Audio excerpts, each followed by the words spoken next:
এবার তৃতীয় কিস্তির পালা। অন্নপূর্ণা ভান্ডারের তৃতীয় কিস্তির আগস্ট মাসের 3,000 টাকা নিয়ে বেরিয়ে আসলো বিরাট বড় আপডেট। অনেকের অ্যাকাউন্টে এখনো একবারও টাকা আসেনি, কারো স্ট্যাটাস দেখাচ্ছে আন্ডার প্রসেসিং, আবার অনেকের ক্ষেত্রে দেখাচ্ছে আন্ডার এনকিউরি।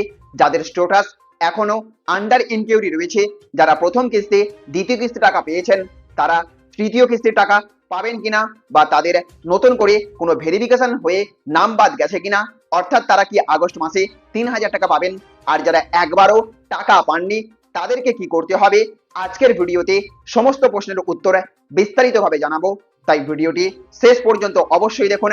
আপনারা দেখছেন টেক শেয়ারিং অনলাইন। ভিডিওটি ভালো লাগলে একটা লাইক করবেন, শেয়ার করবেন, চ্যানেলটিকে সাবস্ক্রাইব করে বেল আইকনটিকে অন করে রেখে দেবেন। তো বন্ধুরা, অন্নপূর্ণা ভান্ডার প্রকল্প চালু হবার পর ইতিমধ্যেই প্রথম এবং দ্বিতীয় কিস্তির টাকা বহু উপভোক্তার ব্যাংক অ্যাকাউন্টে পৌঁছে গিয়েছে। এখন সবার নজর রয়েছে তৃতীয় কিস্তির 3,000 টাকার দিকে। তবে অনেক আবেদনকারী স্ট্যাটাস এখনো আন্ডার এনকিউরি অথবা আন্ডার প্রসেসিং দেখানোর কারণে স্বাভাবিকভাবেই উদ্বেগ তৈরি হয়েছে। তাহলে কি এই স্ট্যাটাসের অর্থ কি এবং আগস্ট মাসে টাকা পাওয়ার সম্ভাবনা কতটা, চলুন বিস্তারিত জেনে নেওয়া যাক।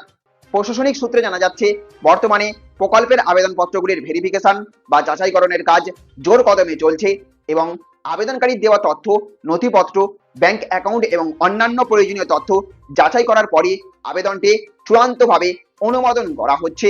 যাদের স্ট্যাটাস আন্ডার ইনকোয়ারি দেখাচ্ছে, তারা অর্থ আবেদনটি এখনো যাচাইয়ের পর্যায়ে রয়েছে, অর্থাৎ এটি রিজেক্টেড নয়, বরং এখনো চূড়ান্ত সিদ্ধান্ত নেওয়া হয়নি।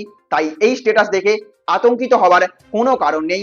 প্রশাসনের তরফে জানানো হয়েছে, ভেরিফিকেশনের কাজ আগামী 30শে আগস্ট 2026 পর্যন্ত চলবে।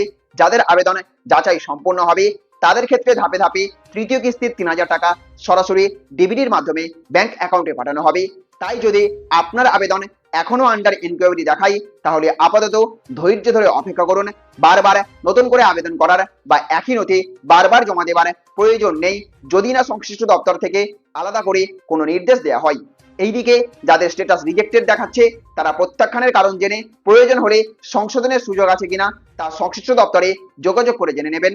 আর যাদের স্ট্যাটাস অ্যাপ্রুভড বা ভেরিফাইড হয়েছে, তাদের ক্ষেত্রে নির্ধারিত সময় অনুযায়ী কিস্তির টাকা পাঠানোর প্রক্রিয়া চলবে।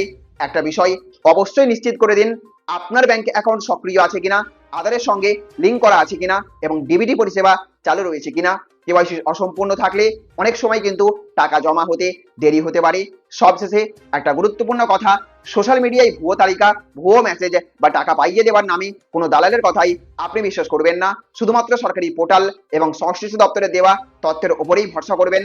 তো বন্ধুরা, আপনার অন্নপূর্ণা ভান্ডারের স্ট্যাটাস কি দেখাচ্ছে? অ্যাপ্রুভড, আন্ডার প্রসেসিং নাকি আন্ডার ইনকোয়ারি? কমেন্ট করে অবশ্যই জানাবেন। ভিডিওটি ভালো লাগলে একটা লাইক করবেন, বেশি বেশি করে শেয়ার করবেন। চ্যানেলে আপনি নতুন হয়ে থাকলে অবশ্যই আমাদের চ্যানেলটিকে সাবস্ক্রাইব করে রাখবেন। ভালো থাকবেন, সুস্থ থাকবেন। Thank you friends, thank you for watching.